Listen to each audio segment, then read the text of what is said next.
Assalamualaikum warahmatullahi wabarakatuh. Selamat pagi, siang, sore, dan malam. Saya nggak tahu nih kalian buka kliknya kapan, jadi aku sebutin semua hari aja ya. Aku harap kalian tetap selalu semangat, selalu sehat ya, dan jaga jarak, pakai maskernya, dan bawa hand sanitizer-nya. Hari ini aku mau ucapin terima kasih banget buat kalian yang udah klik channel YouTube aku, yang udah subscribe, like, and share. Rasanya aku ingin peluk kalian satu persatu. Hari ini aku mau ngebahas tentang kisah orang yang sembuh dari corona. Oke, aku mulai aja supaya kita nggak lama-lama nih. Aku mau cerita tentang seorang pria, dia namanya Mark. Dia itu drummer dari Filipina dan dia kerjanya di Hong Kong, kerja di bar-bar gitu. Dalam satu minggu dia kerja itu 6 hari karena kebutuhan di Hong Kong itu cukup besar, yaitu $9.000 per hari per bulannya. Jadi dia udah tahu tuh, karena bulan Maret itu memang lagi pandemi corona. Corona itu udah dianggap wabah yang cukup serius karena bisa berapa orang meninggal karenanya. Dia udah tahu dia beresiko tinggi karena bar itu kan tempat yang dingin, gelap ya. Jadi kalau virus itu gampang banget, suka banget di daerah-daerah yang gelap dan lembab. Jadi aku mau kasih tahu kalian ada tempat-tempat yang harus kalian hindari yang menurut aku ya, kalau aku analisa ya dari yang aku lihat-lihat. Corona itu dia itu droplet ya sistemnya, dia nggak airborne, tapi dia bisa airborne kalau dalam ruang yang tertutup dan sempit. Apalagi bahayanya apalagi orangnya keluar masuk, itu salah satunya di lift. Menurut aku itu agak bahaya, dan ventilasinya kalau di lift kan kurang bagus ya, kecuali petugas dari rumah sakit atau petugas yang punya lift itu akan menyemprotkan desinfektan. Kalau enggak itu bahaya menurut aku ya. Kemudian setelah dia udah tahu nih dia tuh punya resiko tinggi, dia udah pakai masker kemana-mana dia tetap pakai masker, ketemu orang dia pakai masker, sampai dia nyanyi, dia konser pun nyanyi, dia kan drummer, dia konser pun dia tetap pakai masker. Nah, setelah 48 jam dari terakhir konsernya dia yang dia di bar itu, dia merasakan demam panas tinggi dengan suhu 39 derajat Celcius. Kemudian diikuti juga dengan diare sama mual-mual. Lalu dia dibawa ke rumah sakit di Hong Kong, dan 6 jam kemudian hasil pemeriksaan mengatakan bahwa dia terkena positif corona. Rasanya tuh menurut dia dunia itu hancur. Saat itu dia menangis sangat keras. Dia merasa hidupnya tuh gak jelas karena waktu itu kan emang disiarkan corona ini virusnya mematikan ya. Jadi dia takut sekali, bahkan tidur pun dia ngeri banget karena takut besoknya dia gak ketemu lagi sama dunia gitu ya. Terus semakin hari di saat di rumah sakit hidupnya itu semakin berat, dia merasa nafasnya semakin sesak, indera perasaannya terganggu. Kemudian dia kalau narik nafas itu berat, jadi misal dia bahkan butuh oksigen, pakai oksigen pun saat dia menarik nafas dengan banyak, ini dia menghirup dengan seperti itu, tetap aja dia merasa kurang lega karena memang hasil ronsen gambaran parunya juga menunjukkan kayak gambaran berkabut gitu di daerah paru-paru. Jadi kalau di CT scan itu namanya ground glass appearance, jadi kayak gambaran kayak gelas buram gitu. Kamu bayangin gelas buram, nah itu kayak paru-parunya kalian pada saat terkena corona. Nah, apa sih yang membuat dia semangat dan bangkit untuk sembuh? Setiap hari dia menelpon anaknya dengan FaceTime, pakai FaceTime. Anaknya itu di Filipina, usianya 8 tahun. Setiap hari dia bilang sama anaknya, kalau jangan khawatir, anaknya tuh jangan khawatir anakku, katanya gitu, aku akan segera pulih. Dia ngulang-ngulang gitu setiap hari, dia bilang setiap hari dia ngomong seperti itu kepada anaknya. Dia meyakinkan dirinya dan anaknya kalau dia akan pulih. Aku tuh pernah belajar hipnosis gitu ya, kalau kita melakukan afirmasi positif, jadi kalau kita bilang aku sembuh, aku kuat, aku sehat gitu, kamu akan baik-baik saja gitu, karena ada proses signal di dalam bawah sadar kita itu akan mengirimkan sinyal-sinyal baik ke sel-sel kita, bahkan sel-sel terkecil sekalipun. Di diri kita itu ada sel-sel yang sangat kecil sekali yang untuk antibodi dan lain-lainnya.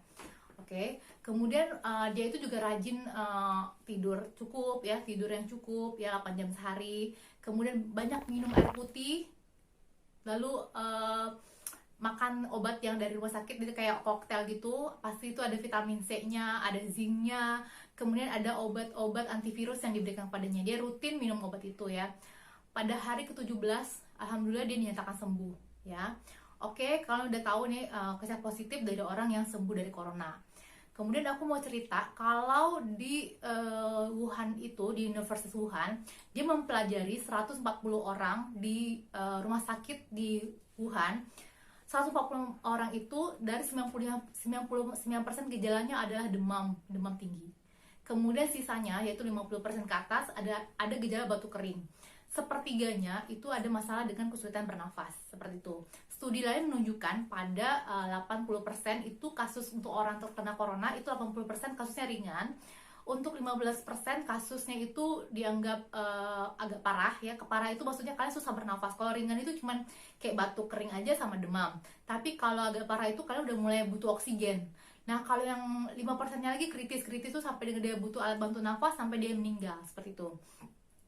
Lalu aku akan memberitahukan kepada kalian ada 3 gejala yang harus kalian tahu tentang corona. Ada gejala umum, gejala tidak umum, dan gejala serius. Gejala umum itu ada 3 juga, yaitu demam tinggi, kemudian batuk kering, dan kelelahan.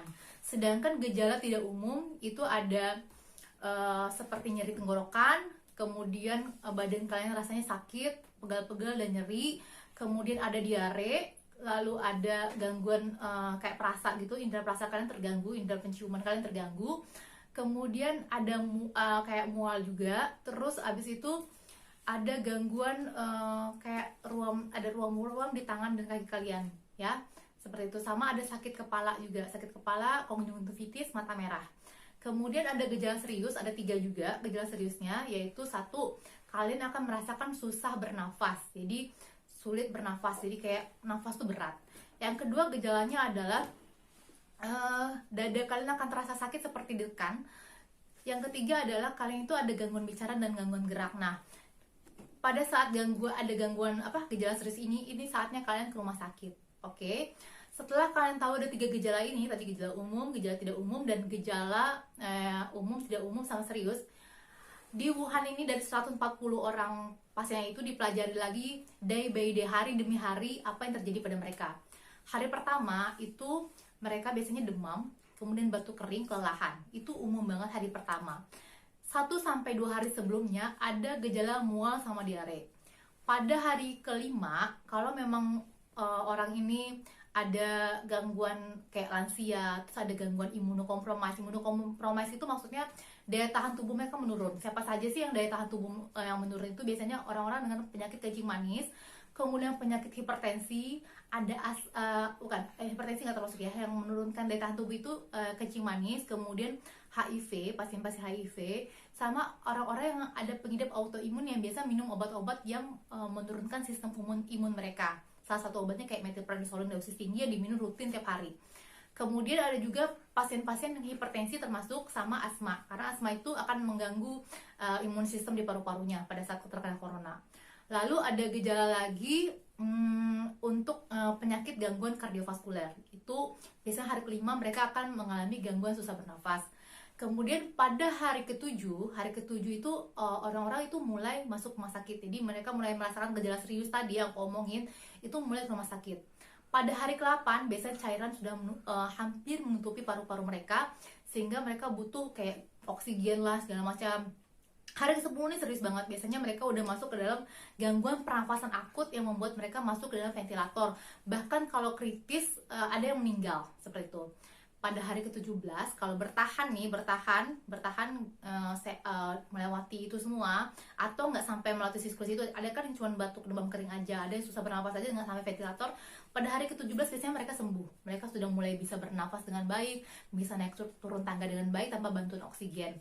Nah, setelah kamu dinyatakan sembuh, kamu akan dicek PCR swab. Jadi kayak kamu akan ke mulut, nanti diambil dari hidung atau dari mulut, diambil kayak swab gitu, nanti kayak kapas gitu, nanti akan swab di tenggorokan kamu di belakang, itu akan mengambil namanya swab tenggorok, nanti akan diperiksa di laboratorium untuk melihat kamu masih terinfeksi atau enggak. Kalau hasilnya 2 kali negatif, kamu boleh pulang, tapi kamu tetap harus isolasi di rumah 14 hari supaya sekitar kamu nggak terkena. Itu meyakinkan kalau kamu benar-benar nggak terkena. Oke? Kita udah ngomongin PCR swab gejala corona. Sekarang gimana kalau kamu positif terkena hasil kamu kan kita screening nih, sekarang udah mulai banyak screening. Mau kerja lagi screening, mau pulang kampung screening gitu kan. Screening namanya rapid test corona. Kalau kamu positif hasilnya itu gambarin reaktif. Reaktif itu artinya positif. Nah, positif itu ada 2 ya. Positif palsu sama positif beneran, jadi true positive or false positive. Nah, kalau rapid testnya apa sih sebenarnya? Rapid testnya diukur antibody kalian. Jadi pada saat kalian terserang virus corona, daya tahan tubuh kalian, imun sistem kalian akan produksi antibodi yang akan terdeteksi di dalam darah kalian jika kalian terkena corona. Nah, kalau misalnya pada saat pemeriksaan ini positif, sudah melewati masa inkubasinya dan ternyata ada titernya positif, ada dua hal yang bisa terjadi. Saya bilang tadi positif, beneran positif atau positif palsu. Kalau beneran positif, itu berarti kalian benar-benar terinfeksi virus corona. Itu harus dibuktikan lagi dengan PCR swab 2 kali. Jadi kalau misalnya kalian PCR swabnya positif, jadi kalau misalnya kalian terkena positif rapid corona, kalian akan dicek swab dahak. Kalau hasilnya positif, berarti kalian benar-benar kena corona. Tapi kalau misalnya positif, terus kalian harus positif nih, terus kalian cek swab hasilnya negatif, kamu harus cek lagi sekali lagi. Kalau negatif 2 kali, berarti kamu nggak corona. Itu cuma positif palsu aja. Kenapa orang bisa kena positif palsu? Itu terjadi kalau misalnya kalian kena virus yang lain. Karena DBD itu bisa bikin hasil positif dari tes corona. Kedua, kalian pernah kena virus corona tapi itu lampau, kalian udah sembuh. Jadi virusnya udah gak ada lagi, tapi antibodinya kalian masih ada. Karena tadi yang diperiksa kan bukan virusnya, cuma antibodi kalian. Jadi mungkin masa lalu itu kejadian berapa minggu yang lalu, ternyata kalian udah sembuh, kalian gak ada gejala, dan sembuh pas diperiksa positif. Nah itu bisa jadi pada kalian sembuh. Makanya kita harus setelah positif tadi jangan buru-buru jangan takut, kalian akan dicek lagi, di swab lagi 2 kali. Kalau hasilnya negatif berarti negatif, tapi kalau hasil positif kalian akan dianggap benar-benar corona. Oke? Nah, kalau hasilnya negatif ada 2 hal, negatif palsu atau negatif beneran. Kalau negatif palsu itu biasanya pada orang-orang yang memang resiko tinggi tapi belum ada titer antibodinya, belum terbentuk, karena dia butuh 7-10 hari terbentuknya. Jadi sebenarnya kalau kalian udah pernah terpapar virus corona, sebenarnya waktu yang baik itu ada yang bilang hari ke-7, ada yang bilang hari ke-10. Itu harus dicek lagi. Nah, makanya kalau misalnya kita negatif, kalau orang-orang pada resiko tinggi terkait corona, orang-orang resiko tinggi itu misalnya yang kayak ojek online, itu resiko tinggi. Supir, dokter, petugas kesehatan itu resiko tinggi. Ya, yang biasa terkena atau transmisi lokal, orang dari luar itu resiko tinggi. Jadi kalau misalnya dia negatif, sebaiknya dia diperiksa lagi 10 hari kemudian. Oke? Udah, itu aja sih yang aku pengen jelasin tentang corona. Kayaknya aku udah ngomongin semuanya ya, whole package corona. Sekarang aku mau ngasih tahu sama kalian gimana sih caranya supaya corona ini benar-benar hilang dari muka bumi ini. Karena aku udah bosen banget pakai masker, lo bayangin kan? Tiap hari pakai masker N95 itu nggak enak. Gak enak banget, aku sesak nafas ya. Kalau kamu periksa saturasi aku mungkin turun. Jadi dokter-dokter itu kalau udah terlalu lama pakai masker N95, oksigenasi darahnya itu turun. Kita bisa bikin pusing lah, lemes lah semuanya. Itu nggak kuat. Kalau bisa nih, aku nggak mau lagi ada corona di dunia ini. Caranya gimana supaya nggak ada corona? Kalian stop mata rantai penyebarannya. Stop mata rantainya. Kalau misalnya corona ini masih ada di orang-orang, nyebar-nyebar, dia nggak bakal mati. Tapi kalau kita stop nih, orang yang terakhir berhenti corona sembuh, terus dia nggak nyebarin lagi, itu benar-benar hilang. Karena corona ini nggak bakalan mungkin hidup di sel yang benar-benar mati. Jadi kalau misalnya batuk bawa ke dahak, terus nggak ada lagi orang yang kena lagi batuk dahaknya ini, nggak bakalan ada lagi corona. Caranya adalah, pertama ya, jaga jarak 2 meter, please jaga jarak 2 meter, karena corona itu nggak bakalan terbang ke 2 meter sampai 2 meter. Ya, jaga jarak 2 meter, jangan sampai bersentuhan dengan orang. Ya, kita anggap aja semua orang itu kena corona, karena ini bertransmisi lokal. Kedua, pakai maskernya. Dan pakai masker itu ada caranya ya. Masker itu kalau yang kain tuh 4 jam sekali kalian ganti. Jadi kalau misalnya udah 4 jam ganti, karena kalau udah basah nih, karena kan kita nyerap keringat atau segala macam, itu udah gak ada efeknya lagi. 4 jam ganti lagi. Ya, seperti itu. Terus jangan pegang-pegang nih depan masker kita. Kalau kita lepas, jangan pegang-pegang. Kalau pegang-pegang percuma, ini kotor-kotor semua, ini bakteri semua. Terus ngelepasinnya bener-bener dari kainnya, dari talinya, langsung masukin ke tong sampah atau ke plastik kalau kalian yang masker kain. Jangan pegang-pegang lagi. Terus aku harap ya, anak-anak itu nggak boleh sekolah dulu, karena anak-anak itu nggak ngerti. Karena anak saya sendiri itu pakai masker tetap dipegang-pegang juga sama dia. Yang ada jokesnya ini, mereka tukar-tukaran masker di sekolahan. Ini bagus, ini kamu SpongeBob ya, aku Spiderman, tukeran yuk. Nah itu kan bahaya banget. Jadi kalau aku harap pemerintah kalau mau dengerin ini, anak-anak jangan sekolahin dulu, karena mereka itu kadang-kadang ada yang OTG, nggak ada gejala, tiba-tiba mereka nyebar. Gimana sih nyebarnya? Bisa bersin, bisa ngomong keras kayak saya ini, bisa nyebar. Itu sebenarnya ada droplet yang keluar, atau lagi batuk, itu bisa bikin penyebaran. Pakai masker, jaga jarak 2 meter. Kemudian satu lagi, setelah jaga jarak pakai hand sanitizer ya. Kalau bisa cuci tangan beneran pakai sabun, atau bener-bener abis pakai bawa-bawa aja tuh hand sanitizer sentuh-sentuh dikit udah pegang langsung bersihin ya, seperti itu. Aku harap corona ini bener-bener pudar, udah gak ada lagi, karena kita udah gak kuat lagi hidup dengan corona. Kecuali kalau kalian masih tetap mau berdampingan dengan corona, gue udah gak ngerti lagi. Oke, kalau menurut kalian video aku ini bermanfaat, tolong subscribe, like, and share, karena aku capek banget di video ini sendirian. Jadi harap kalian subscribe, like, and share ya. Oke, selamat berjumpa lagi. Ciao Bella, dah.